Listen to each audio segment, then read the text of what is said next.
আসসালামু আলাইকুম বন্ধুরা, কেমন আছেন সবাই? আজকে আমার ইনকিউবেটর মেশিন থেকে টাইগার মুরগির বাচ্চা বের হওয়ার কথা। আমরা আজকে দেখব বাচ্চা ফুটতেছে কিনা।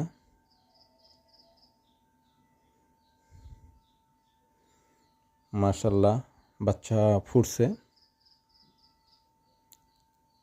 এখানে 20টার মতো বাচ্চা পাইছি আমরা।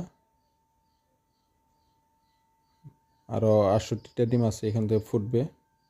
দেখা যাক এটা থেকে আমরা কয়টা বাচ্চা পাই।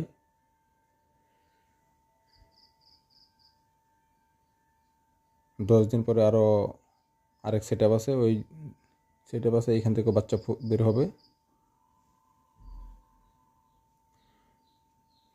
কারো প্রয়োজন হলে আমাদের সাথে যোগাযোগ করবেন।